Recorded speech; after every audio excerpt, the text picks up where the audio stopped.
I'd like to start by saying good afternoon and welcome to our UK general election webinar. My name is Emmanuel Moulding. I'm an analyst at Tank EUROPA, and I will be moderating today's conversation. So on Thursday, the 4th of July, the UK goes to the polls in a historic general election that will likely see the Labour Party return to power after 14 years in opposition. And things are not looking great for the incumbent Conservative Party. Labour's lead in the polls is consistently coming in at about 20 points. And some predictions, some of the more dire predictions, I'll add, are even showing that the Conservatives could be reduced to fewer than 100 seats, which is an absolute disaster by British electoral standards.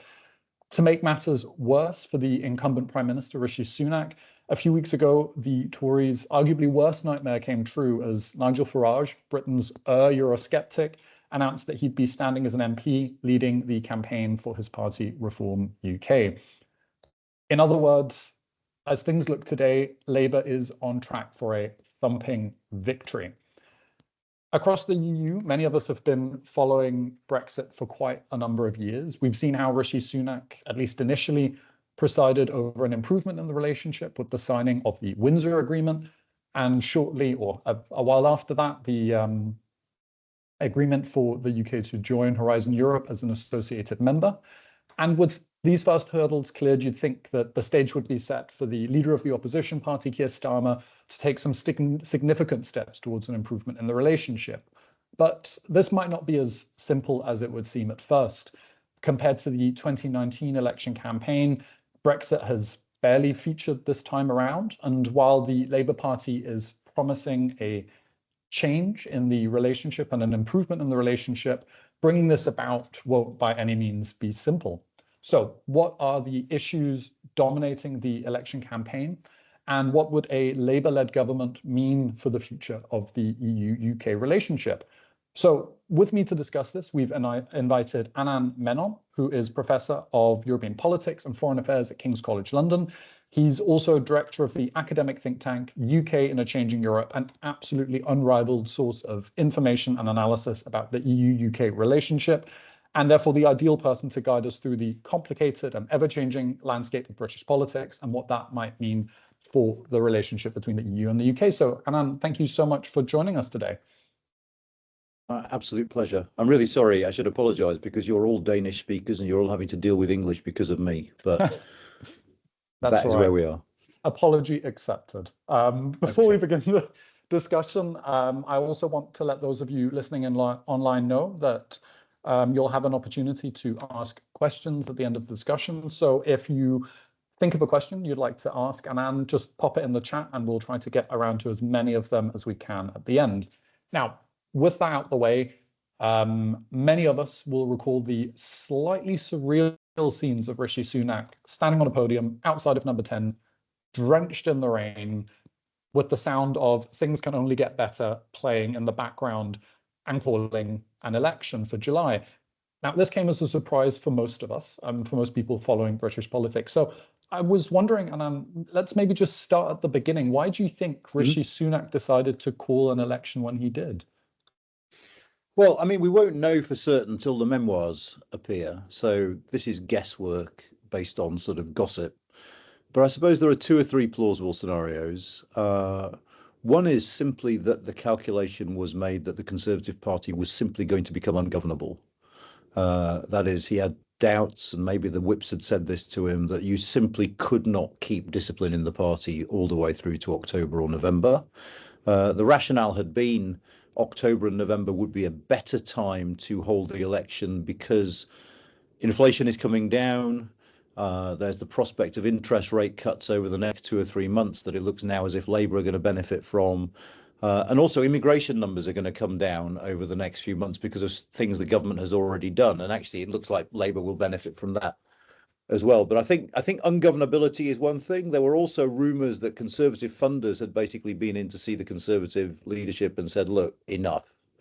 We're not going to throw more money at this sinking ship, so just get on with it. And there's always, I suppose, the possibility that Rishi Sunak basically just had enough. I mean, it must have been a pretty thankless task being Prime Minister at the moment with a party that basically doesn't like you and doesn't listen to you and is fundamentally divided. But I think it's the internal dynamics of the Conservative Party, I think, that are the real reason why he went early. Yeah, I mean, we've seen an astonishing amount of infighting among the Conservatives, both in the lead up to the campaign and in the campaign itself. And talking of the campaign itself, I'd like to say if you could maybe give us an overview of what are the defining features and the kind of the main issues dominating the debate at the moment. I mean, it's an interesting question, and it's different for the different parts. So let me just stick to the Conservatives and Labour for the moment. I mean, in the early part of the campaign, what was remarkable, and particularly remarkable because they've been in government for 14 years, was the Conservatives chucking out policy promises like confetti, whether it was bringing back military service to reinforcing the lock on the value of pensions to tax cuts. The Conservatives were very, very quick to sort of come out with ambitious policy offers. Labour's tactic has been to say as little as humanly possible. And that makes sense. If you're 20 points ahead in the polls, you might want to sort of play defensive, and they really have been playing defensively. So even the Labour manifesto says precious little on any of the big issues. Whereas, I mean, the paradox, I suppose, was that Rishi Sunak was behaving like an insurgent. He was behaving like someone who just wanted to try and blow this up a little bit, shake things around, try and get noticed. Because one of the sad facts for Rishi Sunak is he's launched a number of quite eye-catching initiatives since he became Prime Minister, which is just over 18 months ago, from doing a bit of a U-turn on our net zero pledges to his ban on smoking to significant tax cuts a couple of times. And the frustrating thing for him, I think, was no one paid the slightest bit of attention. The polls did not move. And I suspect that fed into his thinking about an early election, which was the people are no longer listening. So the only way is to hope they will listen if we call an election. But actually, one of the remarkable things about this election is to date, the polls have not moved much at all.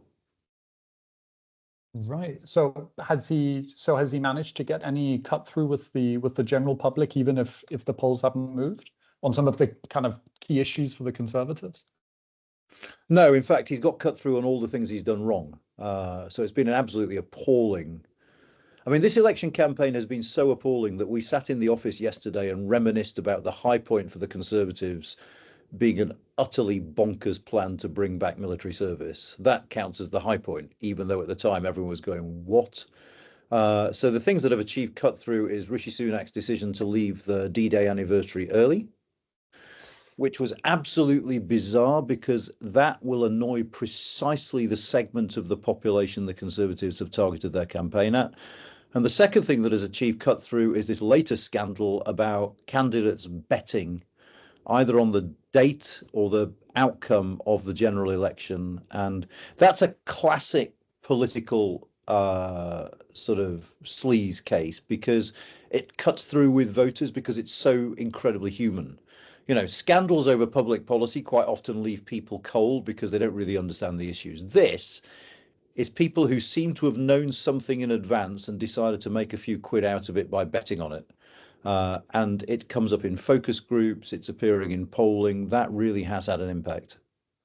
I mean, it's not great when your main cut through is your gaffes, right? That's and no, your absolutely. humanizing factors is, especially for a candidate who's seen as a little bit robotic, as far as I can see, are those sorts of scandals. But it's worth saying robotic, yeah. But actually, one of the curious things about British politics is that our two major parties are led by people who are profoundly apolitical and technocratic, which is curious.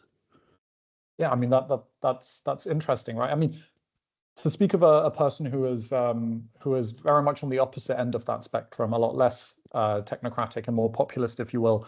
Many of us will remember the 2019 election campaign. I mean, where Boris Johnson swept to power on the promise of getting Brexit done, right? I mean, Brexit was a defining issue for the 2019 campaign. So why are both Labour and the Conservatives, it seems, so reluctant to talk about Brexit this time around? Well, let me start by just saying one thing. We can talk about this in more detail if you want. But Boris Johnson largely swept to power on the back of Jeremy Corbyn being biblically unpopular. And it's just worth about. I mean, with the sort of way we tend to rewrite history, people now think that Boris Johnson was a uniquely popular politician. And in fact, if you look at the data, at every single point of the 2019 election campaign, Boris Johnson was significantly less popular than Theresa May had been at the equivalent point of the 2017 election campaign. So for Johnson, it was mainly Corbyn, partly Brexit. Why aren't people talking about Brexit? Well, let me deal with the three big national parties because the reasons are different. The Conservatives aren't talking about Brexit because Brexit voters think they've ruined it and they've screwed it up. More and more Leave backing voters think that Brexit hasn't worked, is damaging the economy, but they don't think that because Brexit was a bad idea. They think it's because the government hasn't done it right, which is a line you'll hear from Nigel Farage a little bit. So the Conservatives don't want to talk about it much at all. Labour don't want to talk about it for, I think, three reasons. One, because they're targeting Leave voters. The marginal seats they were targeting were what used to be marginal seats. That definition has changed quite quickly in the last 6 months. But the seats they were targeting were seats that had high concentrations of Leave voters, so they didn't want to talk about it. Secondly, I think there's a perception that Keir Starmer is vulnerable on Brexit because he campaigned for a second referendum. And if he starts talking about Brexit, we know exactly what the Conservatives will do, is they'll try and weaponise it. And I think the third reason, and the most obvious reason why Labour haven't wanted to talk about Brexit, is they were 20 points ahead in the polls without talking about Brexit, so why change a winning strategy? The Liberal Democrats are possibly the most interesting because the Liberal Democrats have a policy of rejoining the single market as a stepping stone toward rejoining the European Union. But it's a secret policy in the sense that whilst it's in the manifesto, they absolutely refuse to talk about it. Why? I think broadly two things. First, they have been scarred by the 2019 election, where they absolutely majored on Brexit. In fact, their official campaign slogan, I don't know if we're allowed to do this at your events, but I'm going to swear, was bollocks to Brexit. My apologies, that's what they said. Secondly, because again, the Lib Dems are targeting a lot of places in the southeast of England that voted majority Leave. Now, there are interesting questions about the Lib Dems. My colleague John Curtis, who is one of our preeminent sort of psephologists, sort of polling academics, thinks the Lib Dems have made a mistake because they've lost Remain voters to Labour over the last 5 years. And he thinks they could have picked up a lot more votes by being more noisy about Europe. I don't know whether that's true or not, but, you know, it just points to the fact that their tactic has been slightly surprising. The other thing I would say, sorry, this is a really long and rambling answer, is that the silence of the Lib Dems has been an absolute gift to Labour. Because if the Lib Dems had been more assertive about joining the single market, it would have put more pressure on Labour to defend their position, which is ruling out membership of the single market. But the Labour have had a free pass because the Lib Dems haven't spoken about it. And I mean, the Lib Dems, I think in Denmark, we talk a lot about the Conservatives and a lot about Labour for obvious reasons as the two dominant parties, right? Mm-hmm. We speak less about the Lib Dems. They're set to have quite a good election result. They've had quite a good campaign as far as I can tell. What do you think a good election result would mean if they were in opposition as well? I think when the campaign started, the Lib Dems would have been upset with 20 seats and pretty pleased with between 30 and 40. I think that the Conservative vote is hemorrhaging to such an extent, and the Conservatives are losing votes to Reform to such an extent that actually they've revised their expectations upward. Is it conceivable that they could be 50 plus? What I would say is the reason I'm being so sort of cautious about this is it depends on particular outcomes in particular seats where tactical voting and the Reform vote are going to matter a hell of a lot. It's very hard to keep track of the Lib Dems because their campaigns have been very, very local. So I suspect they could quite easily outperform their national polling. That's really interesting. I mean, you also touched on Reform UK, right? And it's difficult to talk about Brexit and the UK relationship without mentioning one of its kind of leading proponents. And I mean, he entered the election campaign with a bit of a splash. What effects do you think that will? Effects has that had on the election campaign so far? What we've seen is a slight uptick, 2-3% of the Reform support because of Nigel Farage. The real issue is whether he wins in Clacton, because what we were expecting beforehand was that Reform would do well in the sense that they might get 10, 12% of the vote, something like that. It might go higher than that now, but they would get no seats. Remember back in 2015, UKIP, which was the successor party but one of Reform, got 4 million votes and only one MP because of our system. Whereas in the same election, the Scottish National Party got 2 and a bit million votes and 55 MPs. So Reform suffer from the fact that their vote is evenly spread across the country. And that is a nightmare in a first past the post system. So Farage we've had an uptick in support. Farage might win his seat, in which case he will continue to be a thorn in the side of the political establishment. I think one of the interesting things to watch, I talked about the gambling scandal at the start, is if that really cuts through and if we find lots of Labour people who've been putting money on as well, Nigel Farage can weaponize this in a kind of they're all the bloody same. You can't trust mainstream politicians. You know, that will help the populist cause. It's also worth saying there is a Green Party in this country. They've had one MP. They're hoping to get 2 or 3 after this election. The Green Party was rising in popularity up to 2015 and were basically destroyed by Jeremy Corbyn.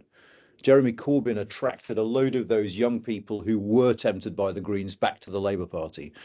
Those people are drifting away, partly because the Labour Party is seen as too right-wing, partly because of Gaza, partly because the Labour Party is seen as abandoning some of its green pledges. So I don't think the Greens will be a massive issue in this election. There might be 2 or 3 seats where they nick a seat from Labour. But I think in the next Parliament, if Keir Starmer continues to be cautious, the Greens could become a force, particularly in local elections. That's really interesting. I also want to, I'd like to go back and hear a little bit more about your thoughts about Keir Starmer, because I think looking at the polls, looking at how the election campaign is kind of running so far, it's almost certain that Keir Starmer will be Britain's next prime minister. But to most people outside of the UK, he's a relatively unknown figure. So who is Keir Starmer, and what's his project for the UK if he gets elected? Well, there's a lot there. I mean, to most people in the UK, when the campaign started, he was a relatively unknown figure because that is the lot of the leader of the opposition. He's a former lawyer, former head of the public prosecutor's office in the United Kingdom, has been in Parliament a relatively short time. I think he entered in 2015, if I'm not mistaken, though I'm doubting myself now. He is, as I said, very apolitical. He's not someone, nor is Rishi Sunak, who can tell us a story about where the country's going in a convincing manner. He's someone who seems to have changed his mind on an awful lot of issues, so people are uncertain where his real centre of gravity is. That being said, those who've worked with him will say he's very, very competent. He's not massively popular. I mean, this is one of the interesting, one of the sad fates of British politics is we've got into the habit of choosing the least unpopular candidate rather than the most popular candidate. Starmer, I think, still has negative popularity ratings, but his popularity ratings are significantly above those of Rishi Sunak. But I think that matters because I think if the polls are correct, Labour will come to power with a sizable majority. That is, if you look at the Financial Times, they've run some interesting numbers on this. This looks like being the most disproportionate election we have ever had in terms of how few votes Labour gets and how many seats they get. It is efficient. But the Labour coalition will be incredibly broad and very shallow.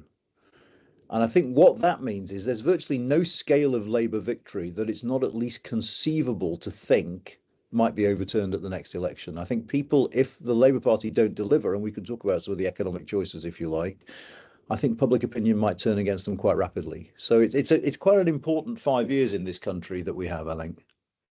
Yeah, I've been reading. I've heard it described as the kind of the sandcastle theory of the Labour majority, that it can quickly wash away no matter kind of how impressive it looks at the outset.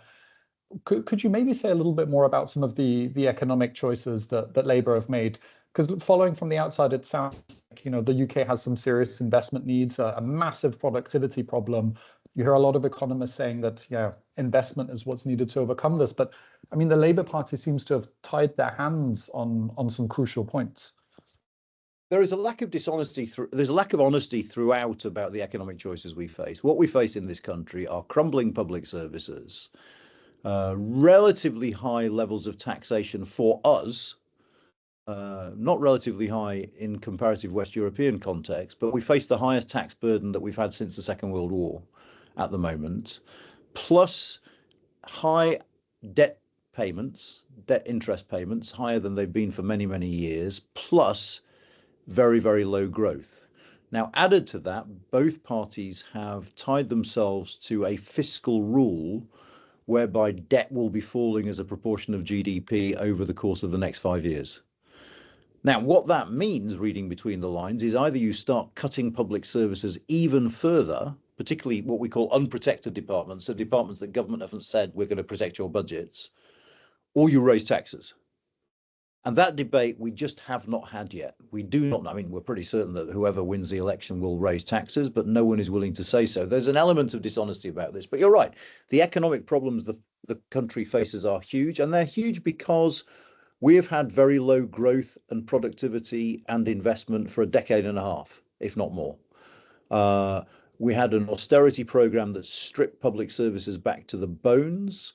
And unluckily enough, it was followed by a pandemic that brutally revealed just how stretched public services, particularly the health service, was. So, you know, there is a general perception in the United Kingdom that nothing works anymore, whether it's the hospitals, whether it's the trains, whatever it might be. So it's a really difficult economic environment to be taking over in. Yeah, I mean, and it's a huge political challenge, right? Coming in promising change and having ostensibly the majority to deliver that change. Yeah. And then, you know, if you fail to deliver on that, that would, I mean, that could be seen as quite a betrayal by voters, right? Yeah, and there's two things worth adding. I mean, firstly, the two words Labour have used, which you might think are odd, are change and stability, right? And the argument here is we've had 10 years of pantomime politics in the United Kingdom. Stability would be change. And furthermore, stability will make it easier to make the economy grow because investors can have some faith in things being stable. We're going to have one prime minister for 5 years rather than 5 ministers in 1 year. And that will attract investment. It'll give business a degree of certainty. Well, we'll wait and see. That might be the case. Though I noticed that Keir Starmer overnight said his target for the UK is 2.5% growth. You know, that struck me at the time as a bit like saying my target is to run a sub 2-hour marathon. I mean, you know, it's a great idea, but it's never going to happen. I mean, it's sort of, there is very little indication from the Labour manifesto where 2.5% growth comes from. But they have battered away all questions about those trade-offs about tax and spend by saying it'll be fine, we're going to have growth. I mean, it's quite a claim, but there's very little evidence to suggest that they figured out how that growth will be generated. I mean, it's quite a gamble, right? Before I go on to the next question, I'd just like to remind the people listening in, if you have any questions, do write them in the chat, and we've set aside some time at the end to come back to them. So just a gentle reminder about that. I would, I mean, I'd also like to move on to talking more specifically about the EU-UK relationship in the midst of this. But before we get on to that, could you start by outlining kind of broadly, like, what does that relationship look like today? I mentioned up top that Sunak has presided over a bit of an improvement, but where's that brought us to? Well, it is politically quite warm and economically quite thin. Is how I would put it. You know, the trade and cooperation agreement is a fairly thin trading agreement, not compared to other trading arrangements, but compared to membership. It is one that has all sorts of bear traps built in. So there's a looming deadline in 2027 for the imposition of tariffs because of rules of origin on electric vehicles. You know, we have to renegotiate bloody fish in 18 months, I think, which will be a nightmare. And there is so economically, and I can talk about the economic impact on the UK later if you want. So economically, it's quite thin, but there's certainly been a warming in relations because of the Windsor framework, which sort of put to bed, for the moment at least, not necessarily definitively, the simmering row between the UK and the EU over Northern Ireland and the protocol, but also the war in Ukraine, which has served to sort of, you know, alert people to the fact that actually we're on the same side. which was quite an important palliative, I think, after some of the ructions of the Brexit years. And I mean, within that, I'd like to hear more about the what is the Labour vision for the EU-UK relationship if they get elected? I'm going to leave aside the Tories now because I think we can assume that that they're not going to take power. And where does that crucially sit within Labour's broader vision for or project for the UK? Well, this is weird in a way. I mean, Labour's vision is they want to sign a foreign policy and security deal with the European Union, a treaty on that. And they want to tinker around the edges of the trade and cooperation agreement with a veterinary agreement, with an agreement on mutual recognition of qualifications, for instance. Now, there's several things that can be said about those things. Firstly, I think Labour are a little bit guilty of what Brits in general are guilty of, which is assuming, A, that you people spend all your waking hours thinking about us and missing us, which I'm not convinced is necessarily true. So I don't think we're a priority for the European Union in the way that we assume we should be. And secondly, any negotiation with the European Union will be incredibly tricky. I think it took 10 years to get mutual recognition of qualifications for architects with Canada because the EU will defend its own position and its own workers. Thirdly, I think apart from having bigger fish to fry, the EU will approach negotiations with the UK with a degree of trepidation, I think, as long as it's the case that any renegotiation will look to be unpicked as soon as we get another Conservative government. Why would you engage on a big long-term? I mean, Labour don't want a long-term renegotiation of the Trade and Cooperation Agreement at the moment, at least. But the final thing about what Labour is actually proposing, I think, is, even if we got a veterinary deal, even if we got mutual recognition, and I think it is far from certain we'll get either, they won't make a difference in economic terms. So Labour keep banging on about economic growth being central. Nothing they've said about the UK's relationship with the EU is going to generate that kind of growth. Right. So what I hear you saying there is that you've outlined two different tracks, right? There's a kind of a trading track, and then there's more of a security track that we're going to return to in a moment. And you also mentioned this idea that the UK is no longer. The UK likes to think that they're still a priority for the EU, but obviously things have changed massively since the vote in 2016. At the time, Brexit was a bit of an existential threat, an existential question posed to the EU, right, about what kind of a union they were. And today, the EU is dealing with a host of other challenges, from enlargement, security, faltering competitiveness, all of these questions that we hear discussed quite a lot. It seems to me that Labour needs to do something to get the EU's attention if they're going to bring about a change.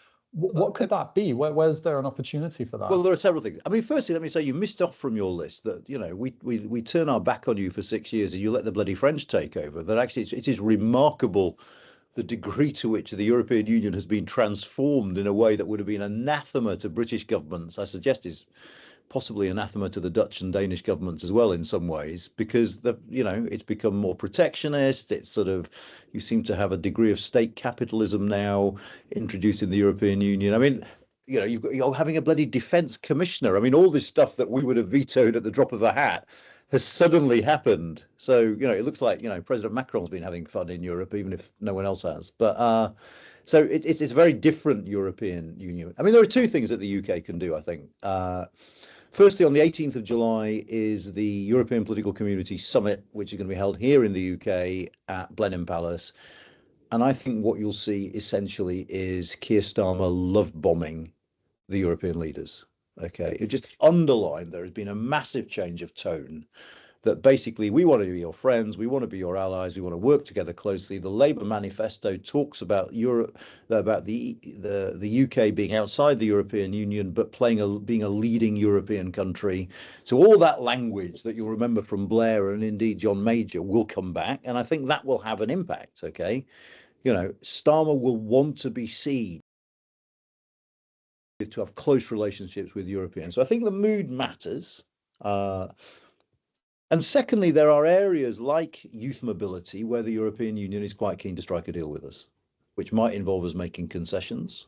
We can talk about the Commission proposal that came out a few weeks ago, if you like. But they're the sort of areas where the UK has something to offer. And one of the things it's really important to recognise, and we in the UK are really struggling to get our heads around this, is, for what, 10 years now, we've been used to thinking, oh God, they're taking an initiative for closer relations with the European Union. What will the European Research Group of right-wing conservatives think of that, right? We have to get used to a world where no one gives a flying damn what the European Research Group thinks, because they, along with the Conservative Party, are going to be irrelevant for the foreseeable future. And the pressure will come from the other direction. The Labour Party, certainly its members, will have to wait and see about its new MPs, are overwhelmingly and unrepresentatively pro-European. And so the government will come under pressure from its own side to go further and faster in terms of relations with the European Union. So I think that the whole dynamic will be different, which isn't to say Labour will come in and immediately break their manifesto pledges on the single market or the customs union. But I think, even for cynics like me who've spent the last 2 years saying, well, mood is all well and good, but it's not substantive, is it? I think I am prepared to be totally taken aback by how dramatically the mood does change and the tone does change. That's very interesting to hear you say that, because Keir Starmer's going to have to tread a very fine line with that, right? Because despite his, as you said, love bombing of the European leaders at this the European Political Community Summit on the 18th, at the same time, he's still run a campaign where he's clearly been deeply concerned about talking about Brexit, and that impulse will still be there. And if someone like Nigel Farage does win his seat in Clacton, there will also be a very strong pro-Brexit voice in the opposition. Yeah, and that's let true. alone the Conservatives' journey afterwards once they get into a position. That's true. And I think one of the reasons why they've ruled out the single market and the customs union is because they don't want their first term dominated by a boring negotiation with the European Union that could get technical and quite difficult quite quickly. Okay, so no, he doesn't want his first term dominated by this. But one of the things that Labour could do is think about, whether we do dynamic alignment in some economic sectors. It's always struck me that, your average Leave voter wasn't going to go and protest on the streets if we sign a veterinary deal with the European Union. This isn't life or death. Nigel Farage might say it is. David Frost might say it is. But again, Nigel Farage and David Frost will be largely irrelevant. Labour are in with a majority of God knows how many, with the prospect of being in for a couple of parliamentary terms, then actually I think they'll have a degree of freedom to do that. The real worry for me on that front comes from the fact that it still seems a little bit to me, and I really hope I'm wrong, that Labour don't really understand what these things entail. From Rachel Reeves's interview with the Financial Times a few days ago, she seemed to be saying, yeah, we can align our rules on chemicals with the European Union and that will be helpful. No. If you want proper dynamic alignment that gives sort of preferential market access, this needs to be struck in a formal deal with the European Union that will require enforcement by the European Union, might involve us paying some money into the EU budget to cover the costs of it, and it means becoming a rule taker. Now, that might not matter, but I still think in this country there is a frightening lack of appreciation amongst some of our politicians about how complicated these things are.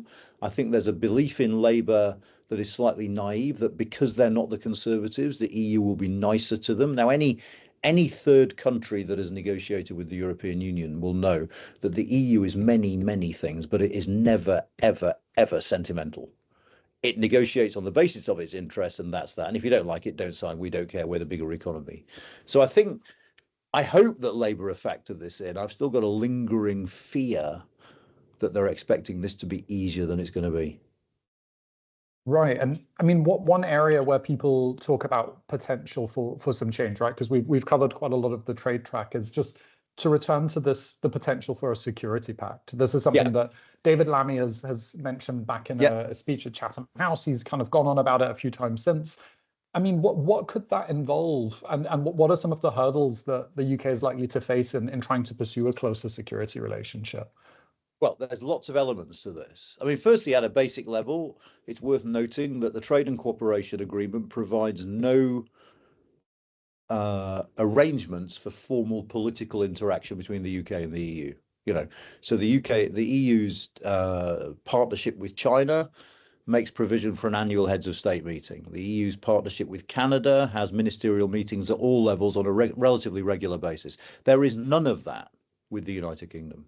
So at a minimum, a foreign and security policy treaty could involve greater interaction between the two sides, perhaps regular foreign and defence secretary meetings, regular heads of government meetings, just talking to people more often in a more structured way. It might involve sort of official level meetings so we can coordinate things better. So that's the minimum.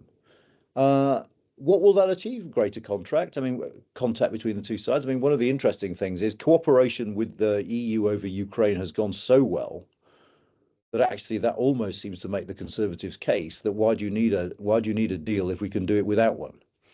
Where it gets sticky, I think, is in two areas. Firstly, Labour have intimated in the run-up to the election that they're going to try and dress up loads of things as security issues as a way of getting a deal with the European Union. So climate, it's a security issue. Data, security issue. And I think what I divine from this is this idea that if we call it security, the EU is more likely to cut us a deal than if we don't. I really don't think that is going to happen, but we'll see. Maybe the EU will end up being kinder than I anticipated. But the real stumbling block, I think, is at that point where there's the intersection between the economic and the foreign policy / defence. So I said before that the EU has changed since we left. It has become more protectionist. It has talked about strategic autonomy, which has a particular resonance in the economic field. The EU is spending money and implementing policies designed to foster domestic industry. And that is true of defence, because the European Defence Fund, which has the potential to be an important contribution to Europe's ambition to become militarily self-sufficient in the face of a very untrustworthy and unreliable United States, the European Defence Fund is not open to states that are not members of the single market. Now, as a Brit, I think that's mad. I think there is no way Europe achieves self-sufficiency in military capabilities without including the Brits. So I think if we're serious about reducing our reliance as a continent on the United States, we need to start planning the next generation of military hardware between the Europeans and including the Brits. But EU rules at the moment don't allow this. So I think negotiating that will be a priority for Labour. I'm just not sure they're going to get much luck on the European side. Yeah, I mean, I think it's interesting the point you highlight about the need for just dialogue in and of itself will be helpful for building that kind of the rapport between the sides that's needed for something more significant. Yeah. Especially when there's this kind of lack of understanding, I guess, on the British side of the political culture in the EU when it comes to a lot of these processes. I'm also kind of curious because I think in many ways in Denmark, as you know, we're quite close to the UK in our general aversion to the sort of protectionism and move towards strategic autonomy that we've seen under the past mandate. And I also think when it comes to the debate about the UK, at least from the European side, we're quite comfortable with the idea that it's the UK that needs to find out what they can offer us, right? I think, and that's tinged by a certain Schadenfreude or skælfryd, as we call it in Danish. But I'm curious about what, from a British perspective, what can the EU do differently, right? Because you say that there's part of the EU approach on this is mad, right? Like it's they also need to change a bit if they're going to meet somewhere in the middle. So what can change from an EU side? I think some of this is so baked into the EU's DNA that it's very, very hard to see the possibility of change. I mean, one thing that might change the European Union is what promises to be a very difficult decade dealing with Ukraine. I don't see membership happening anytime soon. If membership doesn't happen anytime soon, the European Union might have to think about arrangements short of membership that are enough for the Ukrainians but are manageable for the European Union. That might produce a model that is applicable to other countries, though it's equally perfectly feasible that the European Union says this is a model for the special case of Ukraine, in the same way that the protocol is a model for the very unique case of Northern Ireland, but we're not extending it to anyone else. So I think, a lot of the stuff, bear in mind, a lot of the stuff that became very prominent during the Brexit process, like the indivisibility of the four freedoms, is a political, not a legal construct. That is to say, the European Union decided we are not letting them break this apart.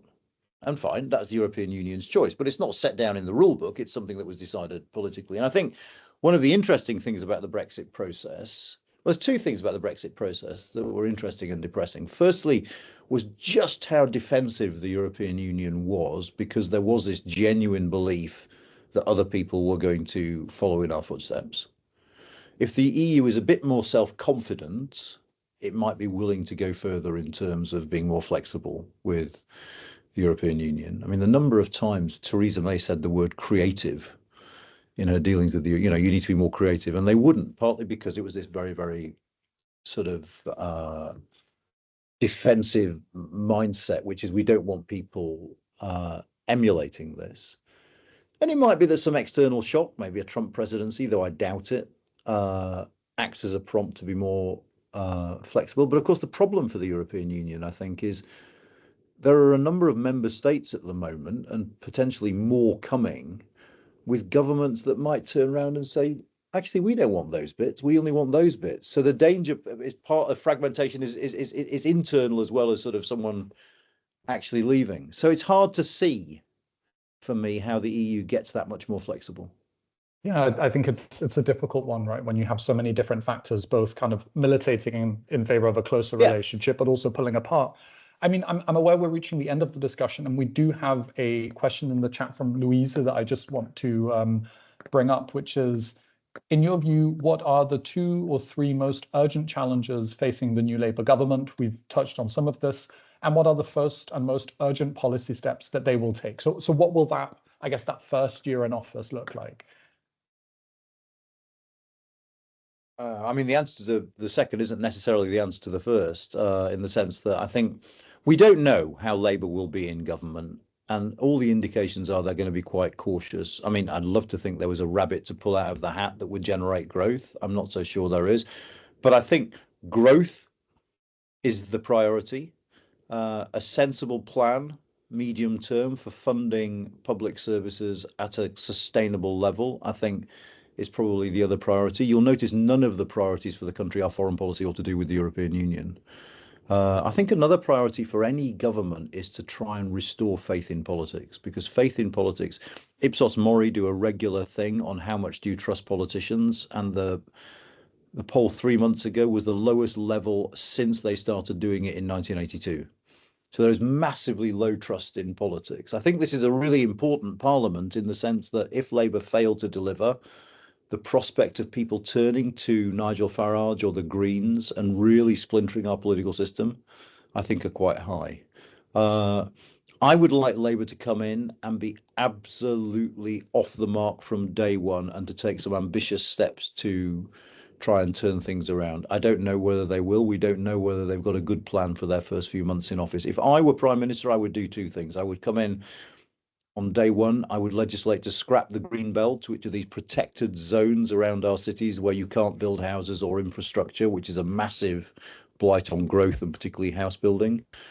And I would reband a tax we have called council tax, which is the closest we have to a property tax, but bizarrely, because politically it's hard to do anything about it, are based on 1991 property values. So it's A, hugely regressive, and B, houses are simply not taxed at current value in this country. And that would be a massive revenue raiser, not necessarily a guarantee of re-election, though.